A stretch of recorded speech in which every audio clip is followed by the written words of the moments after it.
Hey everybody, welcome back to the channel. You're watching Just a Farm Dad. My name is Matt and I am working on the gym floor today. It's a recycled tire type of material. Each panel is about 2 foot by 2 foot. Total weight on this project is over 1,500 pounds. And I have a room that is 16.5 wide by 18 foot long. The type of material we're using is a 1/2 inch recycled tire. We purchased it from Home Depot. I think for a room this size, it was about a little over $2,000 for this floor. If you have questions on how to install it, take a look at what I'm about to show you and that might answer those questions for you. Okay, first thing we're going to want to do is orient it. I have these arrows. This arrow says this side down. So we're going to do this side down, we're going to flip it over, and on the corner up here, it's a triangle. So once you figure out the orientation that you want, you have to lay each piece the same way after that. So my triangle goes to the top. I'm going to mark 5 inches.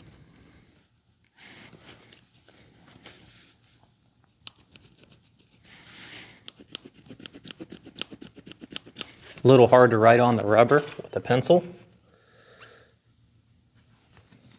Do 5 inches.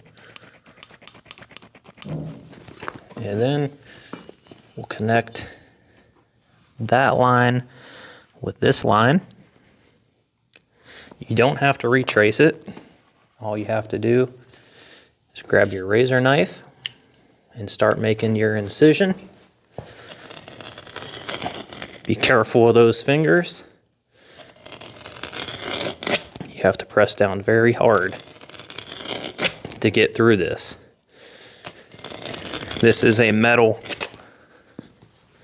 square.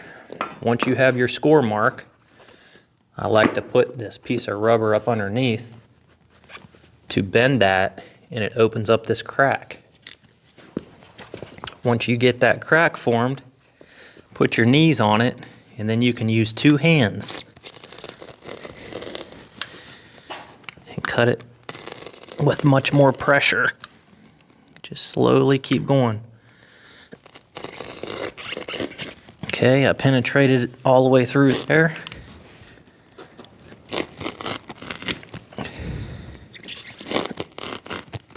It's a bit of a workout doing this. Okay, I'm all the way through there.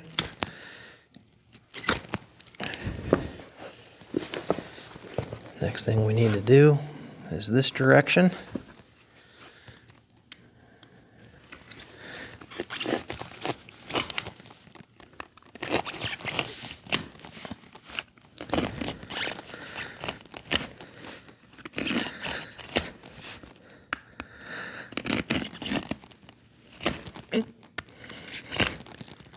Almost.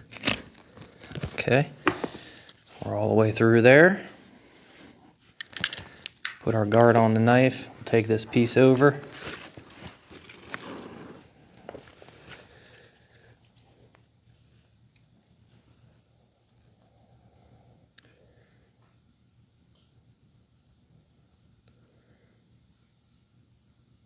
We'll lock that there.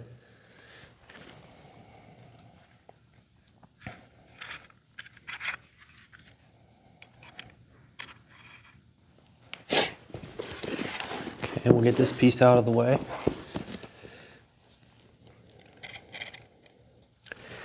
Okay, on this gym flooring, as I said, the triangle, once you figure out the orientation of your floor, you can't flip them over and try to do a different direction or rotate them.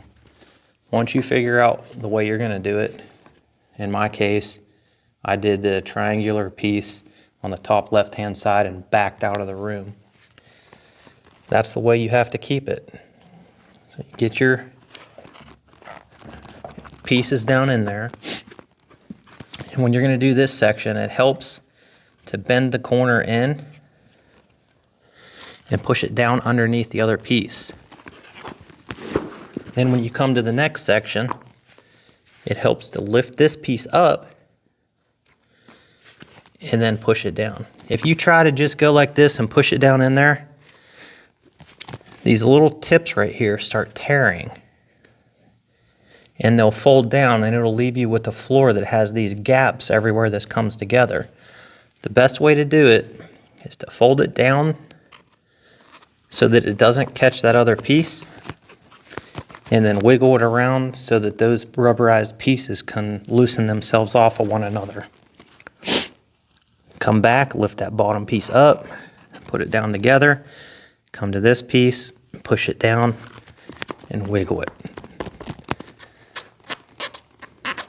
Move it around a little bit to unlock those rubber fibers, and that's another piece down.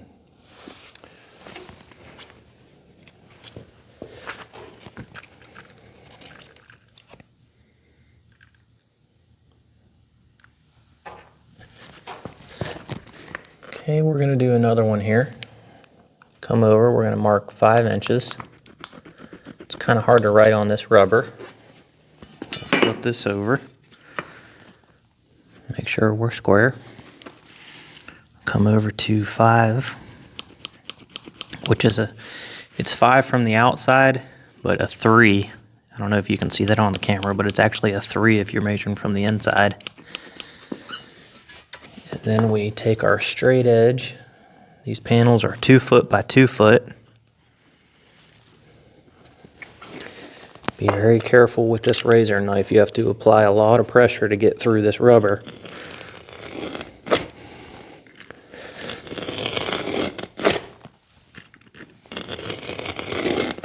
Once you get a good score mark, take an extra piece of rubber or piece of wood, put it underneath. It bends that corner down. You can come over here on this side and use 2 hands to get that downward pressure so that you can cut it easier.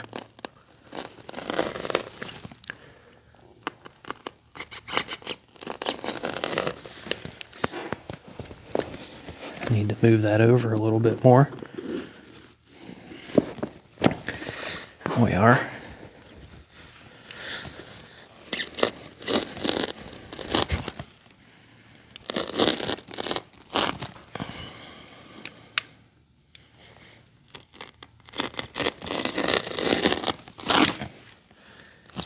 I can tell I'm almost through.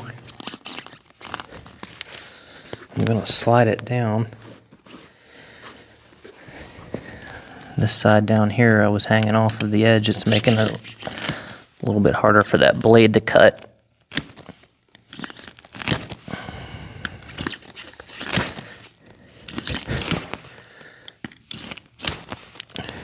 Sounded like we got through. Come back in.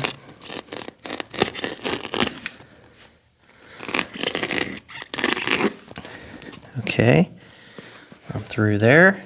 Let's get this section down here.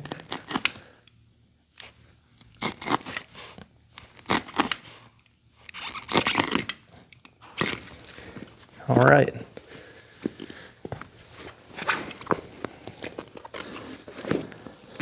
I wasn't counting how many strokes was that.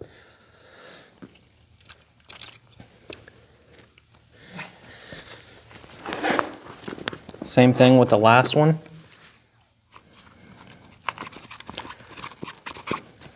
Wiggle it in there, tuck this piece down, lift this piece up, tuck that piece down, let's move it around, lift this piece up, and then tuck that one down. There we go. I just finished laying this recycled tire rubber gym floor for my client, aka my wife. We have a 16.5 foot wide by 18 foot long gym here, and it took 8 panels this way, 9 panels that way, with an additional on this side. Since the room's 16.5 feet and the panels come in 2 foot increments, I had to cut off about a 5-inch piece and lay 9 pieces 5 inches wide all the way down that section right there. So I almost wasted 9 full pieces. Kind of a bummer. So if you guys are getting ready to do a gym floor, try to take into account the dimensions of your room before you go ahead and order those rubberized pieces. This was a isometric gray. Once again, I believe I mentioned it was from Home Depot. Came in on a pallet, about 80 pieces. Total weight is a little over 1,500 pounds for all of this, but it looks really, really good. It has those grayish white specks in it. I couldn't be more happy with the product. Once you figure out the orientation of the way you want to do it, that's the way you're stuck for the rest of the room. You can't flip it, turn it, and use different sections of these rubber pieces because it just doesn't work that way. One corner has a triangular piece, so I always put that triangular piece in the top left-hand corner, worked my way out of the room. That piece was always up on the top left, and I laid it from left to right, making sure that I was bending the little tabs down on one section and up on the other, and that kind of really allowed those interlocking sections to mesh together really well. If you go to try to lay this floor and you take the rubber and you just lay it flat and you try to force it down and push it down, you're actually going to roll the rubber edges over a little bit and they're going to be tucked down in, so you're going to have kind of a fingernail width, if not a little bit larger, gaps on your floor, and it just doesn't look that good. So be sure to bend one tab down and one tab up and kind of let them fall down together at the same time so that you don't get those pieces of rubber that kind of fold over, and sometimes they even break off. So be really careful when you lay this floor. But it is a good looking floor, and I cannot wait to start working out on this. Stay tuned for more tips, and if you like the content, please give me a thumbs up. Hit that notification bell. I'm always working on something on this garage, from electrical to switches to lighting is going to be next, insulation. Thanks for following along. See you guys in the next video.